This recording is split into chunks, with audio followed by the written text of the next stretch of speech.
I want to say one thing that we'll begin with. Oh, it's a little windy here this morning, so I had my Lek Leka out. So the Torah portion today, we're going to be traveling. We're in the north of Israel. Tiberias is along the sea as we head to the north, to the Golan.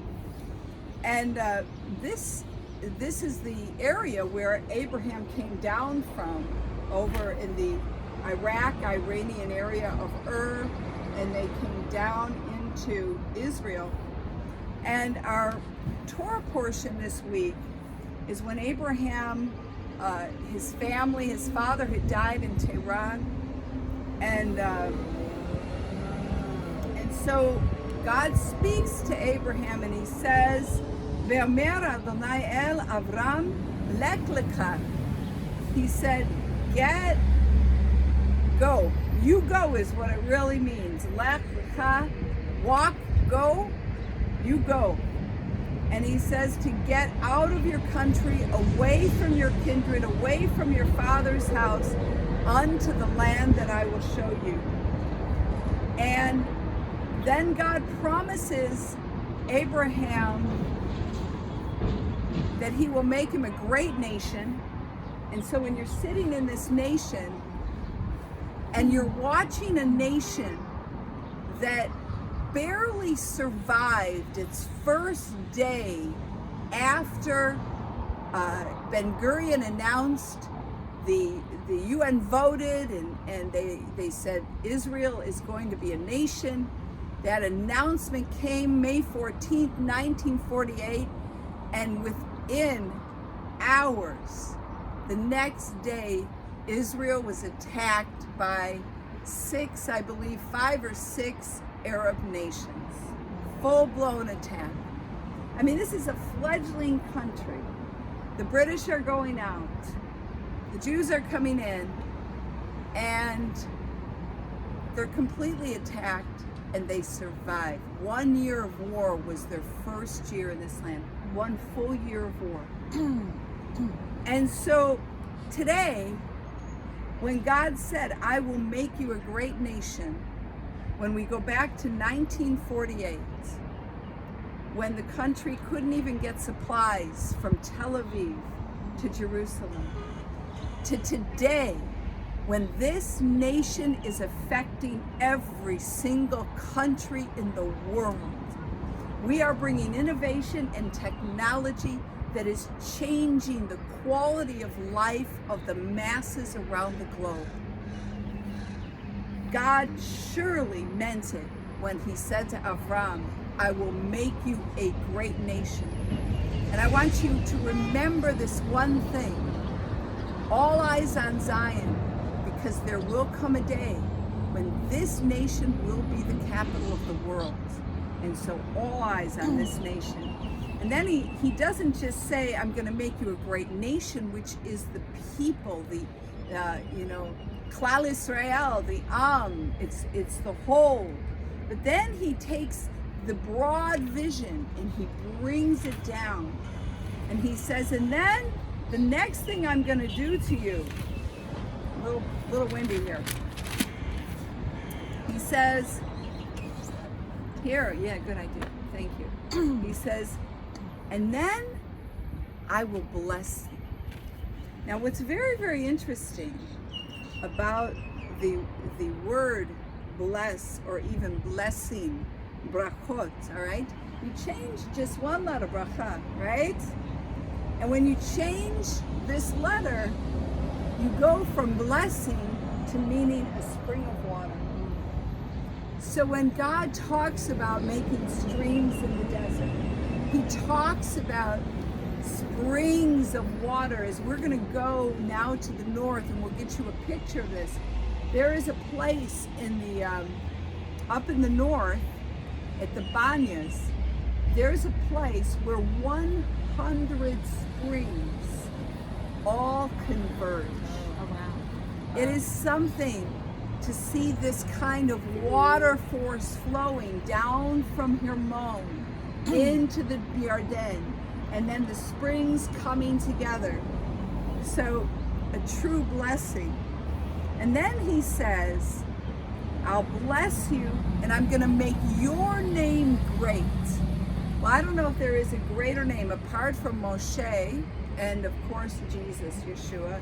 I don't know if there is a greater name in all of human history than Abraham, the father of many nations.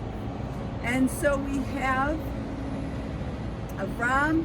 God says, first, big vision, I'm going to make you a nation. Second, I'm going to bless the nation and I'm going to make your name great. And then third, he even takes it down one more step. He says, and I'm going to make your name great. How am I going to do it? Because I am going to make you a blessing. You are going to bless everything you touch, every person you come in contact with, every place your foot travels. You are going to become a blessing. And by being a blessing, this is how I'm going to make your name great. And then if you think God is done, he's got the nation. He blesses that. He says, I'm going to make your name great. How am I going to do it? I'm going to make you a blessing. I'm putting a special bracha on you. And then he says, and I will bless them that bless thee, and curse them that curse thee. And in thee shall all the families of the earth be blessed. And so, let me read to you a little bit of the commentary on this. It says here, all right,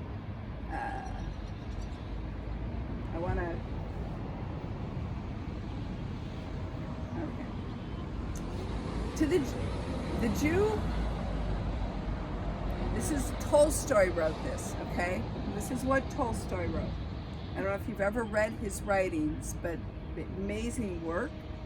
It says here, the Jew is the sacred being who was brought down from heaven, the everlasting fire, who has brought down from heaven the everlasting fire and has illuminated with it the entire world. He is the religious source, spring, and fountain out of which all the rest of the peoples have drawn their beliefs and their religions. And then the scripture says, I will bless they who follow Abraham's teachings, will like him enjoy God's favor, and him that curseth thee. Now here's what it says. The story of European history during the past centuries teaches one uniform lesson, that the nations which have received and in any way dealt fairly and mercifully with the Jew have prospered, and that the nations that have tortured and oppressed him have written out their own curse. So this morning, I want to leave you with one last thought. First of all, how God took this man, big vision, and he shows you how he broke that vision down. But the vision was manifest through one thing that God invoked, imputed upon the vision, and that is the blessing. You can never unbless what God has blessed. When God blesses, then he brings that to fruition. And we started out by saying Tiberias is a place of multiplication. The miracles that you see performed here have to do with how God takes the most mundane, the smallest thing, and he multiplies it. That's what blessing is. It's to multiply a gift, to multiply a talent, to multiply that which God has put in your hand. Well, when we look at this Torah portion starts out with Avram. It starts out with the Hebrew letter Aleph.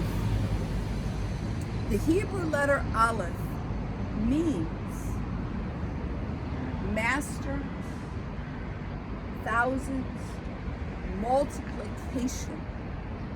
The actual letter itself has to do with multiplication, the definition of it. So here we are, beginning to watch God now take one man. And when we finish this story, at the end of the year, when we come to the end of the Torah portion, we will have a nation that God brings out of Egypt, which is over 1 million strong. So this is really an amazing story of multiplication, starting with one man. And today in the land, I believe there's about 8 million Jews now.